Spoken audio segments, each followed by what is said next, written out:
Seri 11 Bukek Xiansu. Suling Emas Naga Siluman.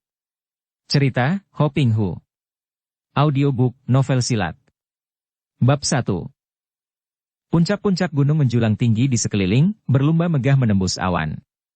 Sinar matahari pagi merah membakar langit di atas puncak di timur, mengusir kegelapan sisa malam dan menyalakan segala sesuatu di permukaan bumi dengan cahayanya yang merah keemasan. Salju yang menutupi puncak-puncak tertinggi seperti puncak-puncak Yolmo Lung Ma, Mount Everest, Kanchenjunga, dan Kongma berkilauan dengan sinar merah matahari pagi, seolah-olah perut gunung-gunung itu penuh dengan emas murni. Daun-daun pohon yang lebat seperti baru bangkit dari tidur, nyenyak di buai kegelapan malam tadi, nampak segar bermandikan embun yang membentuk mutiara-mutiara indah di setiap ujung daun dan rumput hijau. Cahaya matahari menciptakan jalan emas memanjang di atas air sungai Yalu Changpo yang mengalir tenang, seolah-olah masih malas dan kedinginan. Sukarlah menggambarkan keindahan alam di pegunungan Himalaya ini di pagi hari itu. Pagi yang cerah dan amat indah. Kata-kata tidak ada artinya lagi untuk menggambarkan keindahan. Kata-kata adalah kosong, penggambaran yang mati, sedangkan kenyataan adalah hidup. Seperti hidupnya setiap helai daun di antara jutaan daun yang bergerak lembut dihembus angin pagi. Seperti biasa, dari semenjak dahulu sekali sampai sekarang ini, yang bangun pagi-pagi mendahului sang surya hanyalah burung-burung, hewan-hewan, dan manusia-manusia petani yang miskin. Orang kaya di kota biasanya baru akan bangun dari kamar mewahnya kalau matahari sudah naik tinggi sekali. Pegunungan Himalaya merupakan pegunungan yang paling hebat di seluruh dunia ini, paling luas, dan paling banyak memiliki puncak-puncak tertinggi di dunia. Memanjang dari barat ke timur sebagai tapal batas yang sukar diukur dan ditentukan letaknya dari negara-negara India, Tibet, Nepal dan Bhutan. Pegunungan Himalaya memiliki banyak sekali gunung atau puncak-puncak yang amat tinggi, yang tertinggi dan di atas 7.000 meter adalah Puncak Dewi, Guria Mandayav Gosaintan, Yolmo Lung Ma Kamat, Nanda Dao Iya atau Giri, Chomolung Ma atau Mount Everest sebagai puncak tertinggi, 8.882 meter, dan Kinchin, Yunga. Itu adalah deretan raksasa-raksasa puncak yang amat tinggi di pegunungan Himalaya. Dan di antara puncak-puncak dan lereng-lereng, di antara lembah-lembah yang amat curam, mengalirlah sungai Yalu Changpo atau yang juga dinamakan Sungai Brahmaputra. Sungai Yalu Changpo yang mengalir di daerah Tibet menciptakan tanah subur bagi para petani Tibet. Sungguh pun mereka yang bekerja di sawah ladang itu hanyalah buruh-buruh tani belaka karena semua sawah ladang telah menjadi milik para tuan tanah dan para pembesar yang berkuasa di Tibet, di samping para pendeta yang memiliki kekuasaan besar sekali di negara ini. Pagi itu, sebuah perahu yang ditumpangi 3 orang didayung meluncur lambat-lambat menentang aliran air, merayap perlahan di tepi di mana arus tidak begitu kuat. Mereka bertiga memakai pakaian tebal karena hawa amatlah dinginnya. Di sebelah tebing di mana perahu itu meluncur lewat, nampak belasan orang petani Tibet sedang bekerja mencangkul tanah.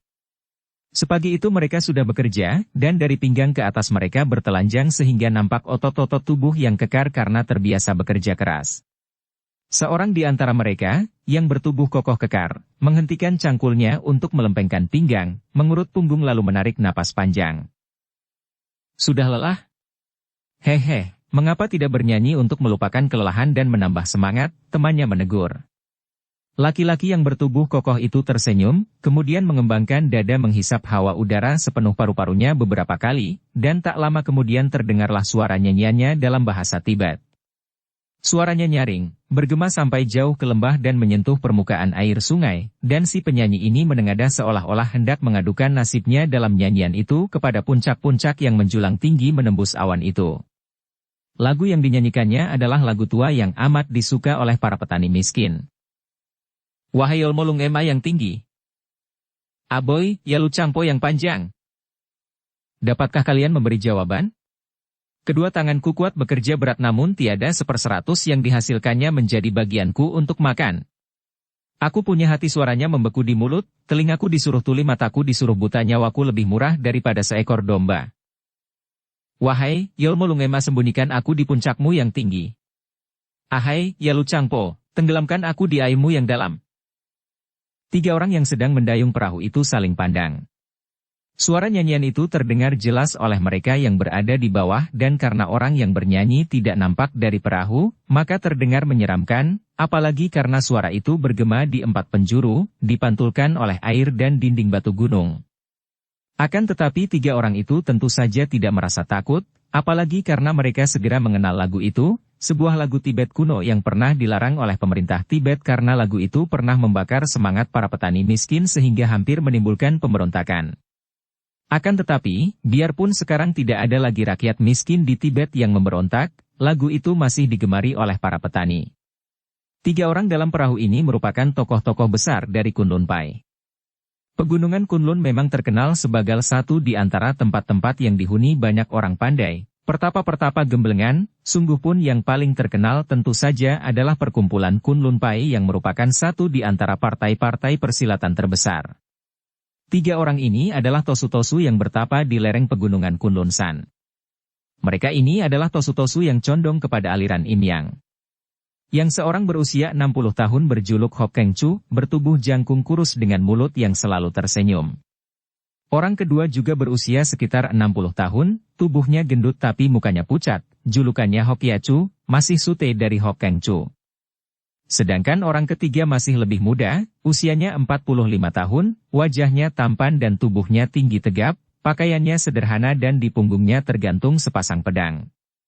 Dia pun seorang tosu dari aliran lain, akan tetapi merupakan sahabat baik dari Hok Keng Chu dan Hok Ya Chu. Orang ketiga ini bernama Chiok Kam, dan di dunia Kang Ou dia terkenal dengan julukan Hui Siang Kiam, sepasang pedang terbang. Dari julukannya saja orang dapat menduga bahwa Hui Siang Kiam Chiok Kam ini tentu mahir ilmu pedang pasangan dan memiliki ginkang yang hebat. Dan memang demikianlah adanya. Apakah yang menarik 3 orang pertapa Kunlun San ini untuk melakukan perjalanan sesukar dan sejauh itu, sampai di pegunungan Himalaya lewat sungai Yalu Changpo? Bukan hanya mereka bertiga saja yang pada waktu itu nampak berkeliaran di daerah pegunungan Himalaya. Sudah hampir sebulan lamanya, daerah pegunungan Himalaya yang jarang dikunjungi orang itu ramai dengan datangnya banyak sekali orang-orang Kang Ou kenamaan, seolah-olah ada pesta besar di pegunungan itu yang menarik para tokoh Kang Ou di seluruh Tiongkok. Sesungguhnya bukan pesta yang menarik, para tokoh Kang Ou seperti besi sembrani yang kuat menarik jarum-jarum halus itu, melakukan suatu berita yang datangnya dari kota raja tentang lenyapnya sebuah pedang pusaka yang disimpan di dalam kamar pusaka istana kerajaan. Kurang lebih 2 bulan yang lalu, terjadilah geger di kota raja karena pedang pusaka kerajaan, satu di antara pusaka-pusaka yang paling diagungkan telah lenyap tanpa bekas dari dalam gudang pusaka yang terjaga ketat oleh pasukan pengawal. Tidak terdengar suara sedikit pun, dan tidak kelihatan ada maling masuk, akan tetapi ketika seperti biasa seorang pengawal yang bertugas mengurus pusaka-pusaka itu memasuki gudang untuk memeriksa, pedang pusaka yang bernama Koai Leong Pokiam, pedang pusaka naga siluman, itu telah hilang dari tempatnya. Tentu saja gegerlah kota raja. Pedang ini dianggap sebagai pusaka pelindung keagungan keluarga kaisar. Maka dikerahkanlah pasukan di bawah pimpinan orang-orang pandai untuk mencari jejak pedang pusaka itu.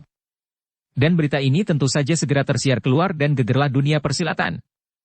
Koai Leong Pokiam merupakan pedang pusaka yang dianggap memiliki wibawa melindungi keamanan atau keagungan keluarga kaisar. Akan tetapi di kalangan persilatan, di dunia Kang Ou, pedang itu dianggap sebagai pedang ajaib yang amat ampuh, yang dirindukan oleh seluruh tokoh persilatan karena pernah ada desas-desus bahwa siapa yang memiliki pedang itu, akan sukarlah ditandingi, sukar dikalahkan karena pedang itu ampuh bukan kepalang.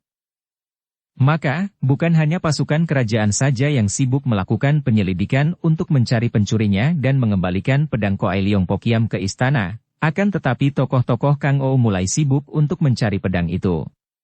Tentu saja hanya sebagian di antara mereka yang berusaha mencari pedang untuk dikembalikan kepada kaisar agar memperoleh hadiah, sedangkan sebagian besar pula ingin memperoleh pedang itu untuk dimilikinya sendiri. Kemudian, sebulan yang lalu, tersiar berita yang mengejutkan dan menggegerkan lagi bahwa pedang pusaka itu dilarikan oleh pencurinya ke daerah Himalaya. Inilah yang menarik semua tokoh Kang Ou berbondong-bondong pergi mengunjungi daerah pegunungan Himalaya untuk mengadu nasib memperebutkan pedang pusaka itu. Setidaknya, mereka akan memperoleh tambahan pengalaman dan daerah Himalaya memang merupakan tempat suci yang telah memiliki daya tarik besar bagi dunia persilatan. Akan tetapi, dunia persilatan selalu terbagi menjadi 2 kelompok, Kelompok pertama terdiri dari partai-partai persilatan yang bersih dan para pendekar yang menjadi pendukung kebenaran dan keadilan, penentang kejahatan. Adapun kelompok kedua terdiri dari partai-partai gelap dan para penjahat yang berkepandaian tinggi. Atau istilahnya, golongan putih dan golongan hitam, atau kaum bersih dan kaum sesat. Dan ketika tersiar berita tentang Koai Leong Pokiam, bukan hanya golongan putih yang geger, melainkan juga golongan hitam. Oleh karena itu, yang kini membanjiri daerah Himalaya bukan saja golongan putih bahkan lebih banyak pula golongan hitam atau kaum sesat. Inilah yang menyebabkan daerah Himalaya tiba-tiba menjadi daerah yang gawat dan berbahaya sekali. Semenjak kaum sesat membanjiri daerah ini, sudah banyak terjadi pembunuhan-pembunuhan dan penghadangan-penghadangan mereka yang lewat di daerah itu, baik para pedagang maupun para pemburu dan lain-lain. Daerah itu menjadi daerah rawan. Bahkan kabarnya siapa saja yang berani lewat tentu akan diintai malaikat maut.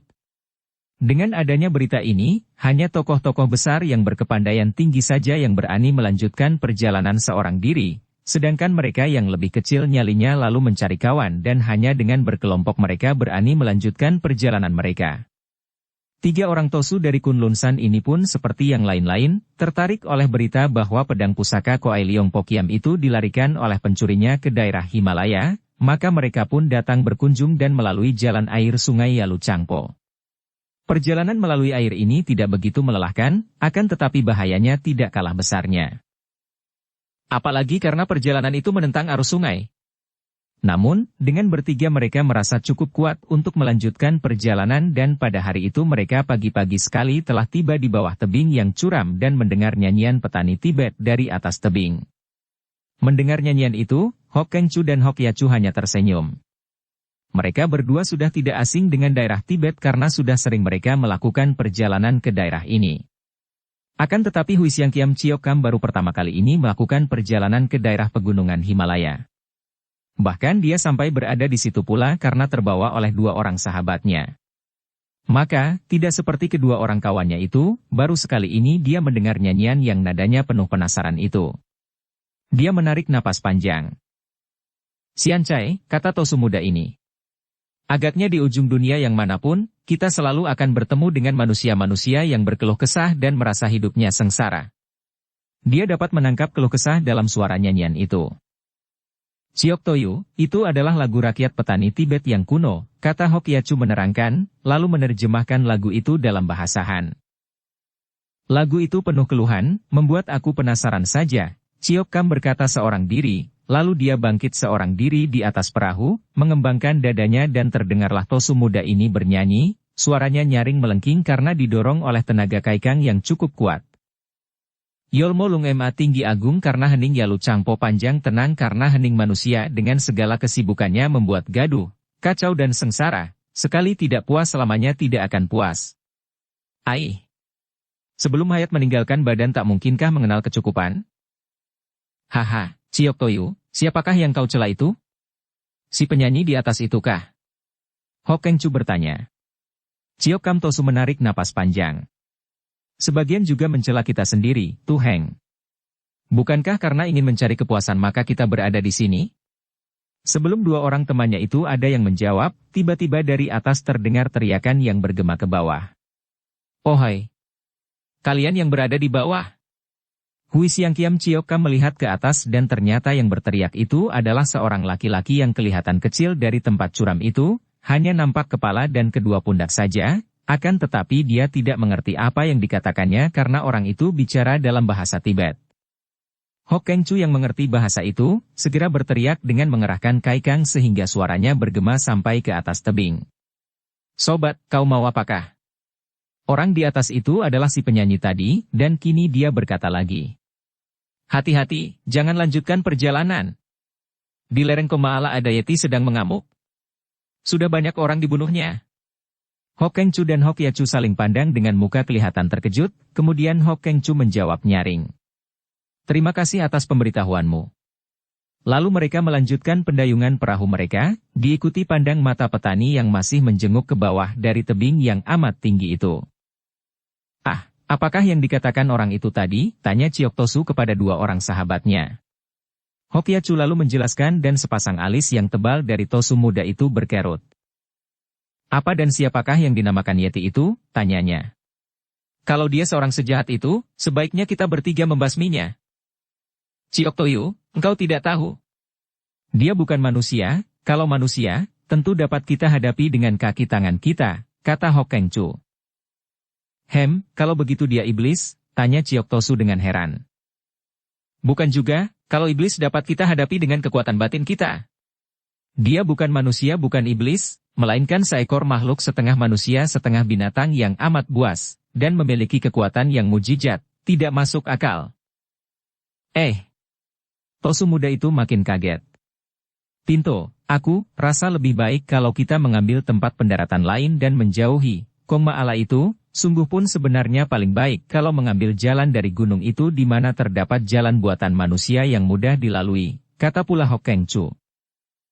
Tuheng, pernahkah engkau berhadapan dengan Yeti itu? Tanya Ciok Kam. Yang ditanya menggeleng kepala. Pinto dan juga Sute belum pernah bertemu sendiri dengan Yeti. Kalau begitu, mengapa Jiwi Tuheng sudah begitu takut menghadapinya? Baik dia itu manusia, atau iblis atau binatang, kalau membunuh banyak orang, adalah kewajiban kita untuk membasminya. Kami tidak takut, Tuyu, hanya kami rasa lebih baik kalau kita tidak mencari penyakit. Kami hanya pernah mendengar saja tentang Yeti itu, yang kabarnya tidak terlawan oleh orang yang betapa kuat dan pandai pun.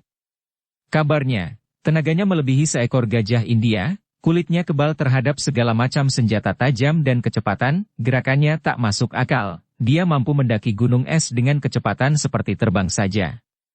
Siapa orangnya mampu menandingi makhluk seperti itu? Hui Siang Kiam Cioka mengerutkan alisnya, akan tetapi sepasang matanya mengeluarkan sinar berapi karena hatinya tertarik sekali. Seperti apa macamnya, Tuheng? Aku ingin sekali melihatnya. Kami belum pernah melihatnya, hanya pendapat orang bermacam-macam.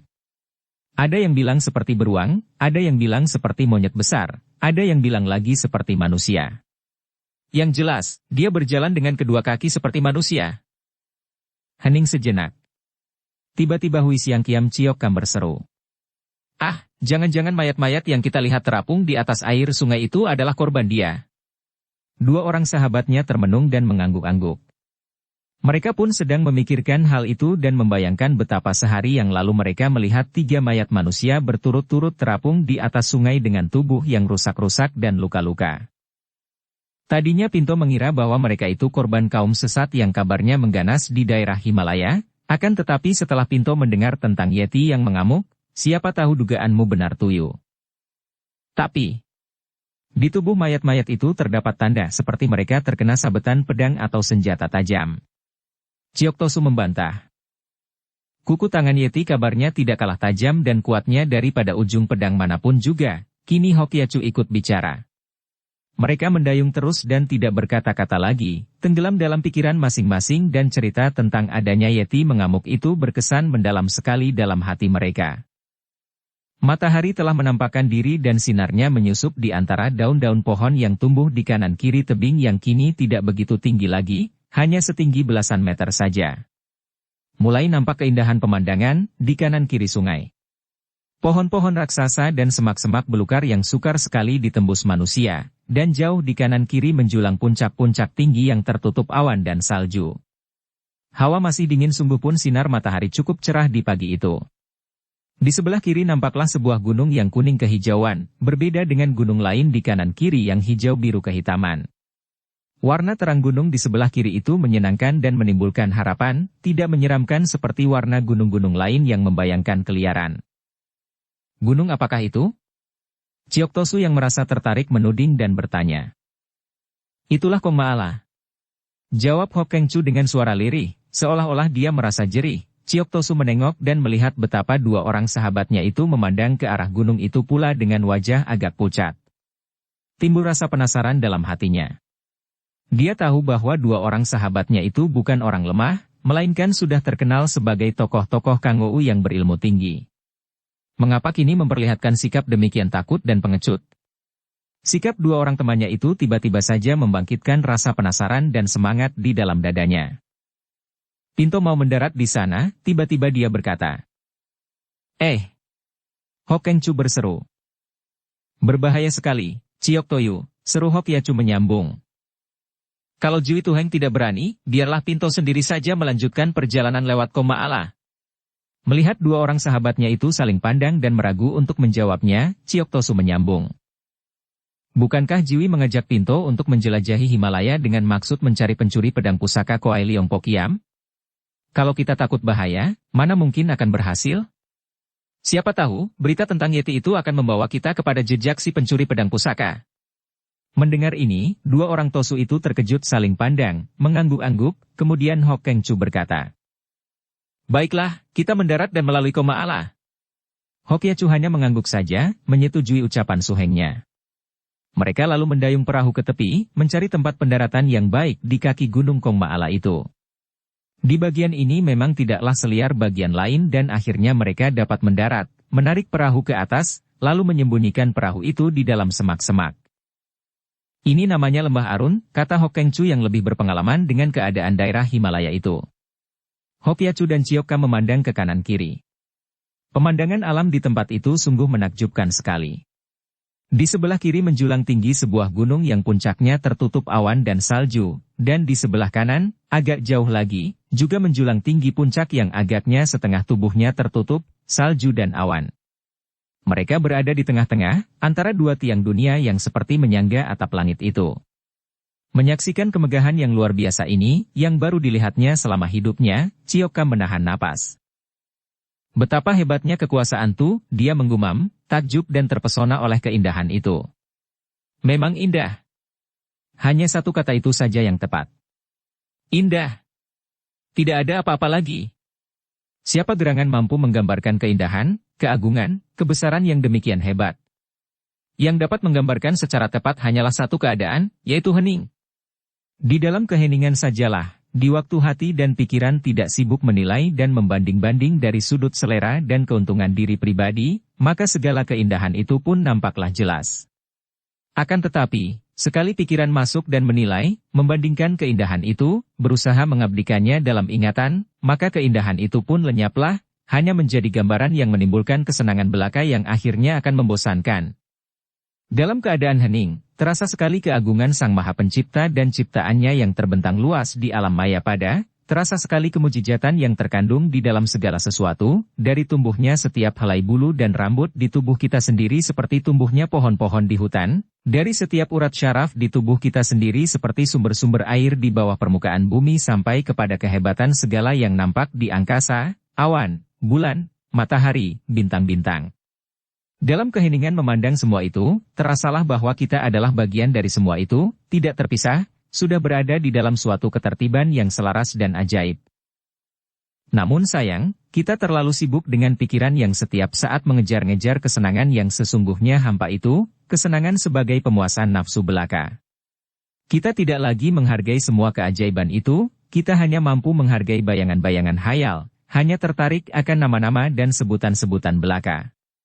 Kita boleh cenderung untuk menggambarkan, menanamkan dan menyebut semua itu menjadi pengetahuan teoretis, menjadi bahan perdebatan dan percekcokan, mempertahankan pendapat masing-masing tentang yang maha besar itu.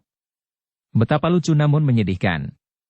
Kita lebih tertarik akan asapnya sehingga hanya mendapatkan abunya belaka tanpa menghiraukan apinya sehingga kita kehilangan cahaya dan apinya itu. Tiga orang Tosu itu sejenak terpesona oleh keindahan yang membentang luas di depan mata mereka itu sehingga mereka kehilangan suara untuk bicara lagi. Mereka lalu duduk di atas rumput dan rasa lapar membuat mereka membuka bekal roti kering mereka, lalu makan roti kering yang dicelup air jernih yang mereka dapat ambil sebanyaknya di tempat itu karena dari dinding batu-batu mengalir sumber-sumber air kecil yang amat jernih. Lembah Arun berada di dalam wilayah kerajaan Nepal Timur. Lembah Arun adalah lembah sungai yang paling curam di dalam dunia ini, suatu tempat yang indah namun terasing dari manusia dan keadaannya sungguh luar biasa, penuh dengan suasana keramat dan penuh rahasia, penuh dengan hutan-hutan indah namun liar tak pernah tersentuh tangan dan terinjak kaki manusia. Letaknya lembah ini di antara dua puncak yang tertinggi, yaitu puncak Yolmolung Ma yang merupakan puncak tertinggi di dunia dan puncak Kanchenjunga yang merupakan puncak nomor 3 tertinggi di dunia. Di depan, adalah daerah gunung dan puncak Kongma Allah, yang merupakan daerah yang nampak berbeda dari jauh dengan gunung-gunung lain di sekeliling daerah pegunungan Himalaya itu. Sambil makan dan minum secara sederhana itu, hanya roti kering dan air jernih, mereka bercakap-cakap. Akan tetapi aneh sekali, menghadapi kebesaran alam yang sedemikian agungnya, mereka merasa betapa suara mereka terdengar hambar dan ditelan keheningan yang demikian luas. Akhirnya mereka menghentikan percakapan sampai perut mereka terasa kenyang. Mari kita lanjutkan perjalanan. Matahari sudah naik tinggi dan kalau tidak ada halangan, sebelum senja kita dapat mencapai pondok batu di lereng depan itu, pondok kosong yang dulu menjadi tempat pertapaan seorang pertapa tua yang telah lama meninggal dunia. Hanya pondok itulah satu-satunya tempat yang baik untuk kita dapat melewatkan malam di daerah ini, kata Hok Keng Chu yang sudah berpengalaman di tempat itu. Mereka bangkit dan mulai berjalan menuju ke barat. Melihat suasana yang amat sunyi, mau tidak mau muncul kembali bayangan makhluk yang dinamakan Yeti itu di benak Ciok Tosu, maka dia lalu bertanya kepada Hok Keng Chu. Tuheng, sebetulnya, apakah artinya Yeti itu? Hok Keng Chu mengerutkan alis memandang ke kanan kiri, seolah-olah merasa takut membicarakan makhluk itu. Siapa tahu kalau dibicarakan makhluk itu akan muncul di depan mereka. Akan tetapi karena dia tidak mau dianggap penakut, dengan lirih dia menjawab. Yeti itu asalnya dari bahasa Tibet Yeh Teh. Yeh artinya daerah berbatu dan Teh artinya makhluk. Jadi Yeti dinamakan makhluk dari daerah berbatu oleh bangsa Tibet. Cioka mengangguk-angguk, kagum akan pengetahuan kawannya itu. Akan tetapi dia masih penasaran dan bertanya lagi. Mengapa dinamakan makhluk? Apakah belum ada ketentuan dia itu sebenarnya apakah? Binatang, manusia, ataukah setan? Pest. Toyu, hati-hatilah kalau bicara. Hokyacu berbisik, mukanya berubah pucat. Tidak mengapa. Hok Keng Chu berkata.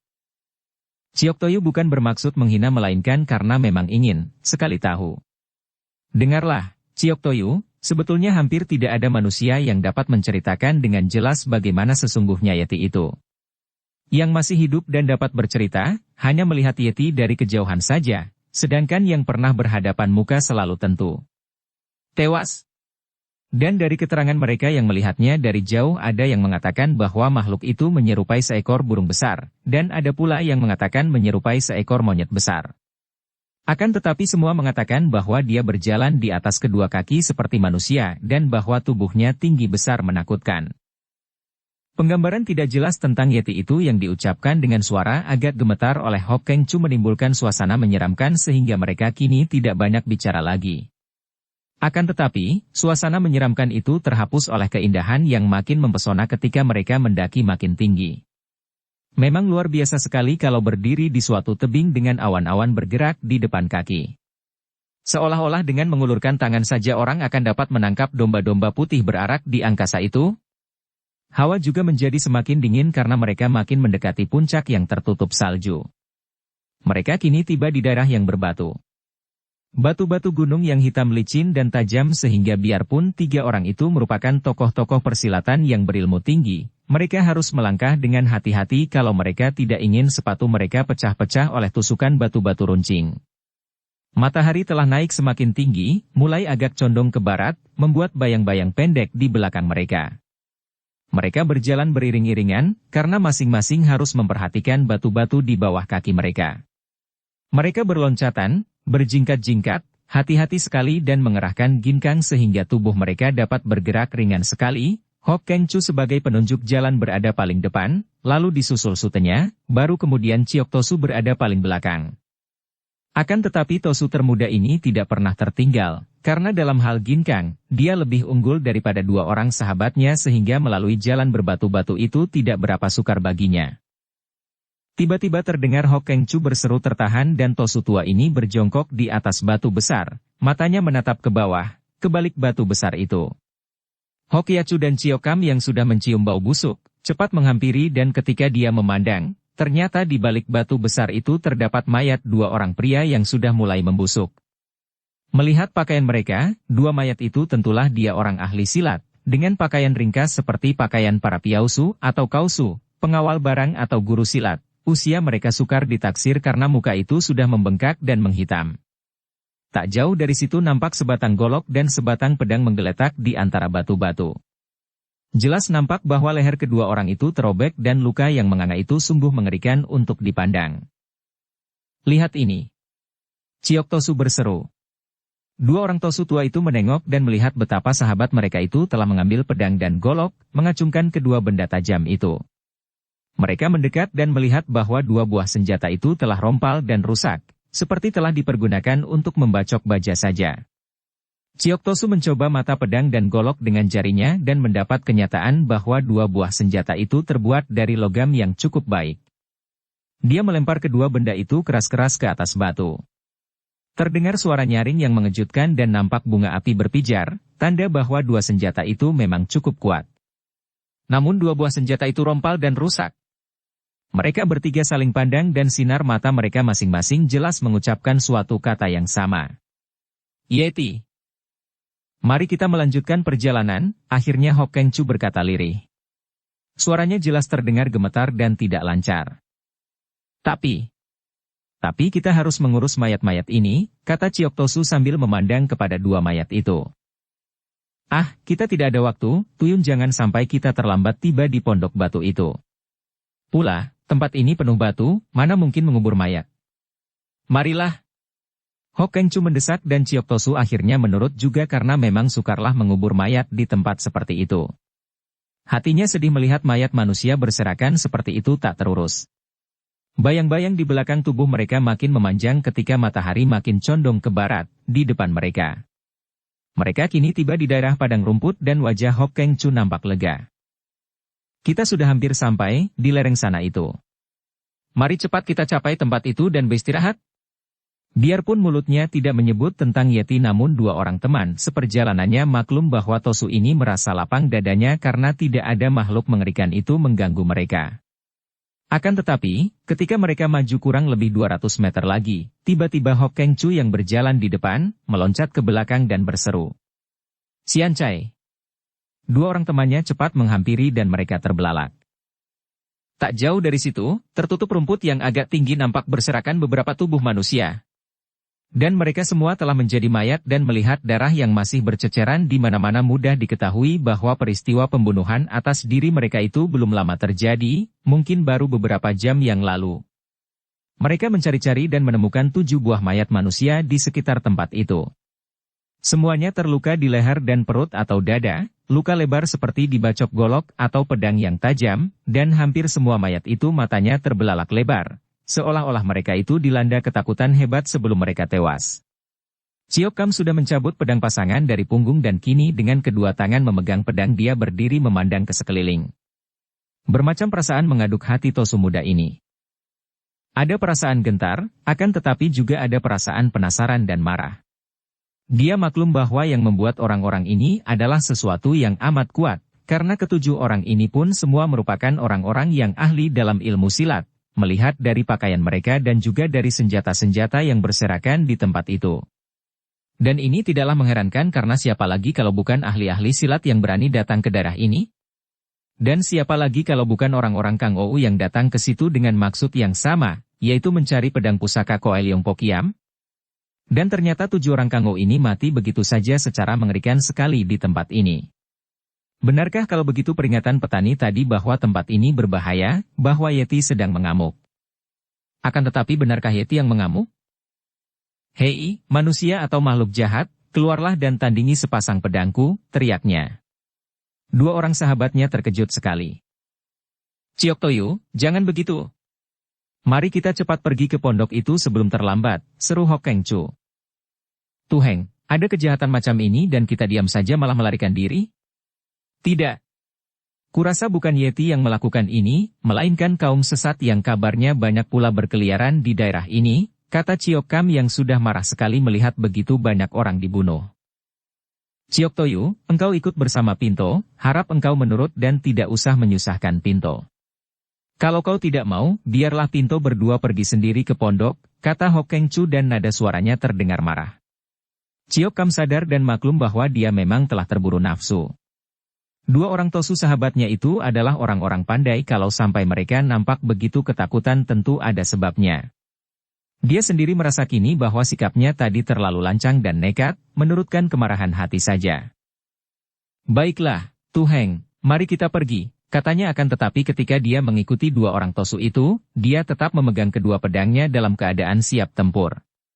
Akhirnya, dengan tergesa-gesa, Hok Keng Chu membawa dua orang teman seperjalanannya itu ke dinding gunung yang amat tinggi dan di situ terdapat sebuah pondok batu yang sebenarnya lebih mirip sebuah guha yang tertutup oleh sebuah batu besar. Bantu Pinto menggeser pintu batu ini, katanya dan mereka bertiga mengerahkan tenaga mendorong batu bundar besar yang menutupi lubang guha. Hanya dengan pengerahan tenaga sekuatnya dari mereka bertiga, akhirnya perlahan-lahan batu bundar itu dapat digeser minggir dan terbukalah sebuah lubang guha yang cukup lebar. Mereka segera memasuki guha itu. Guha itu luas dan nampak burung-burung walet berseliweran di sebelah dalam. Batu itu dapat didorong menutup dari dalam. Kalau bahaya, kita tinggal menggesernya menutup lagi dan kita aman sudah, kata Hok Keng Chu dengan nada suara lega. Sekarang lebih dulu kita mengambil air untuk persediaan semalam ini. Juga kayu-kayu kering untuk membuat api unggun. Besok pagi-pagi kita melanjutkan perjalanan.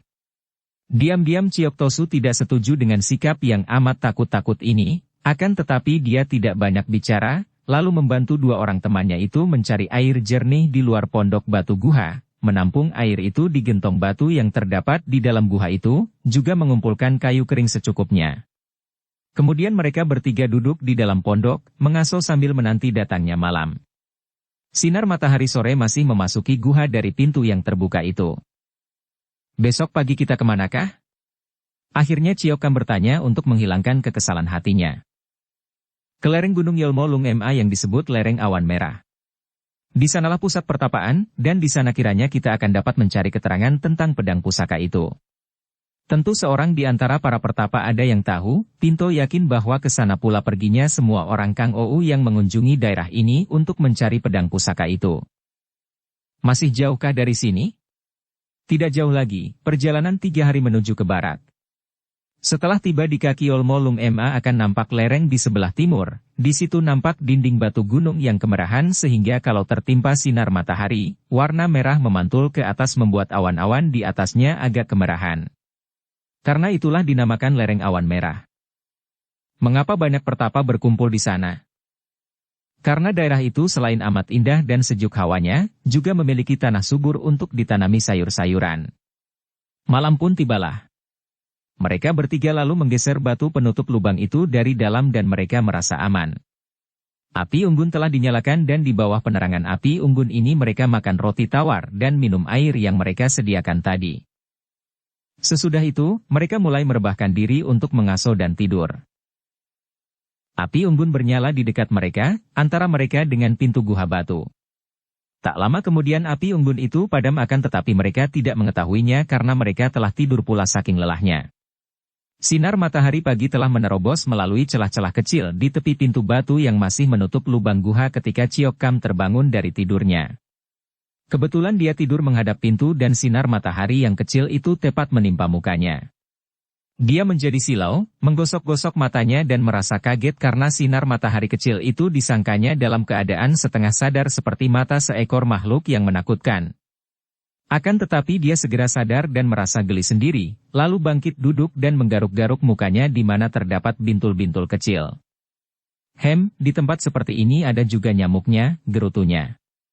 Tiba-tiba dia melihat betapa sinar kecil dari matahari yang dapat menyusup antara celah batu dan guha itu menjadi gelap, seperti ada sesuatu yang menghalanginya di depan pintu batu. Cepat Ciok Kam bangkit berdiri dan terbelalak memandang ke arah batu besar bundar itu. Ada orang di luar, pikirnya. Dan orang itu yang tadi lewat sehingga sejenak menggelapkan sinar itu. Kini sinarnya sudah masuk lagi dan dia memperhatikan. Pendengarannya yang terlatih baik segera dapat menangkap suara aneh di luar batu penutup guha itu. Suara gerakan-gerakan berat dan juga suara pernapasan yang membuat dia terbelalak, karena napas itu begitu berat dan panjang, mendengus-dengus. Bukan pernapasan manusia. Agaknya ada binatang buas di luar guha. Cepat dia menghampiri dua orang Tosu tua yang masih tidur itu, mengguncang-guncang mereka dan menggugah mereka dengan bisikan-bisikan tegang. Lekas Jiwi Toheng, bangunlah. Dua orang Tosu itu terbangun dan terkejut, akan tetapi sebelum mereka bertanya, Ciok Tosu menuding ke arah pintu. Kini terdengar gerakan-gerakan yang lebih keras dan dua orang Tosu itu sudah meloncat berdiri dengan mata terbelalak. Jangan khawatir, kita di sini aman, terlindung pintu bundar itu. Hok Keng Chu berkata dan tangannya meraba sakunya. Tosu ini tidak membawa senjata, akan tetapi dia mempunyai senjata yang amat ampuh, yaitu sabuk sutra putih yang dililitkan di pinggang. Dia ahli main cambuk dan sabuk ini dapat dimainkan sebagai senjata cambuk untuk menotok jalan darah lawan. Sementara itu, Hokyacu juga sudah mengeluarkan pedang tipis yang biasanya disembunyikan di bawah jubah pertapaannya. Ciok Tosu sudah mencabut sepasang pedangnya dan berdiri dengan hati berdebar. Mereka bertiga menanti dengan tegang, sama sekali tidak bergerak, seperti telah menjadi arca batu di dalam guha batu itu, mata mereka memandang ke arah batu bundar penutup guha, ke arah sinar kecil dari matahari yang menerobos masuk. Tiba-tiba terdengar suara keras dan batu bundar yang amat besar dan berat itu bergerak. 3 orang Tosu itu terkejut dan melihat betapa celah-celah yang dimasuki sinar matahari itu makin membesar. Hok Keng Chu berteriak. Cepat pertahankan pintu itu jangan sampai terbuka. Mereka berloncatan ke dekat pintu, lalu 3 pasang tangan yang mengandung kekuatan sinkang yang besar itu memegang dan mendorong kembali pintu batu ke kiri. Akan tetapi, ada kekuatan dahsyat dari luar yang menentang dan yang mendorong pintu itu ke kanan. Terjadilah adu kekuatan yang amat hebat, dilakukan dengan diam-diam di tempat yang asing dan aneh itu dalam suasana yang amat menyeramkan dan menegangkan. Terdengar suara dari luar, seperti suara singa menggereng atau harimau mengaum sehingga suara itu menggetarkan bumi sampai ke dalam guha. Setelah terdengar suara dahsyat ini, tenaga yang mendorong batu bundar ke kanan semakin kuat. 3 orang Tosu itu mempertahankan, namun mereka ikut terdorong ke kanan. Celah-celah makin melebar dan lubang itu hampir nampak. Lepaskan dan terjang keluar. Di dalam tidak luasa. Hok Keng Chu tiba-tiba berseru setelah mendapat kenyataan bahwa tenaga mereka bertiga masih tidak mampu mempertahankan batu besar yang didorong terbuka dari luar itu. Ketika 3 orang Tosu itu menarik kembali tangan mereka, batu besar itu dengan cepat terdorong ke kanan dan terbukalah guha itu. Mereka agak silau oleh masuknya sinar matahari yang cerah, akan tetapi mereka sudah berloncatan keluar guha dan telah mempersiapkan senjata di tangan. Ketika tiba di luar dan membalik, mereka bertiga terbelalak dan wajah mereka pucat ketika mereka melihat makhluk yang berdiri di depan mereka.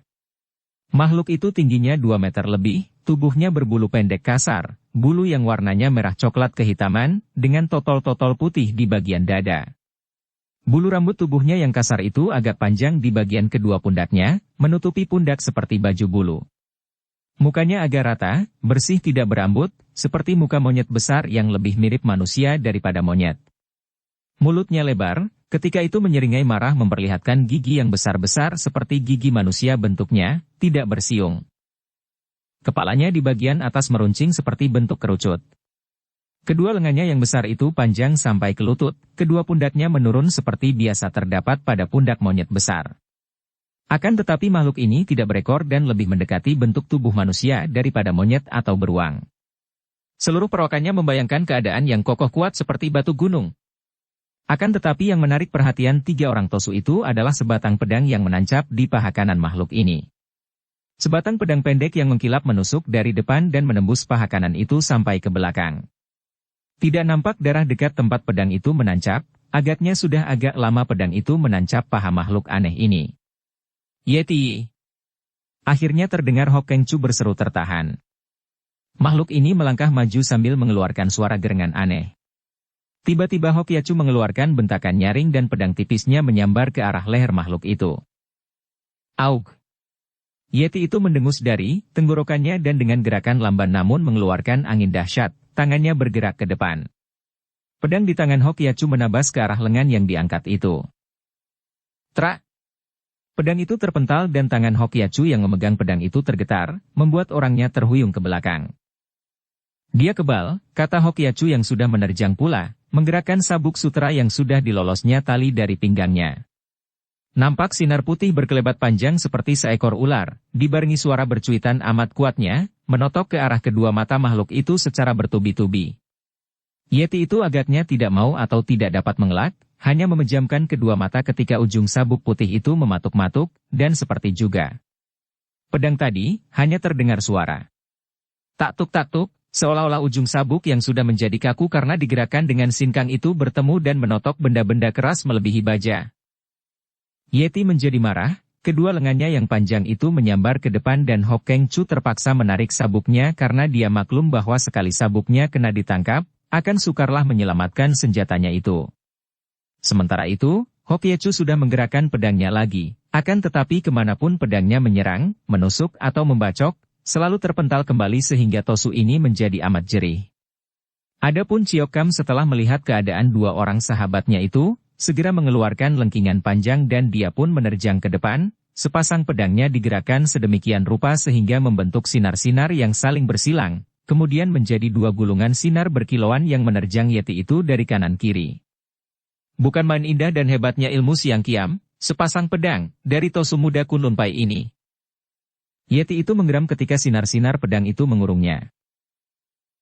Dia menggerakkan kedua tangannya dan setiap kali pedang itu bertemu dengan tangannya, maka pedang itu terpental dan akhirnya Ciok Tosu tidak dapat bertahan lagi dan terpaksa meloncat ke belakang karena selain semua bagian tubuh makhluk ini kebal dan keras bukan main, bahkan bulu-bulunya yang pendek kasar itu agaknya juga kuat seperti kawat-kawat baja tulen.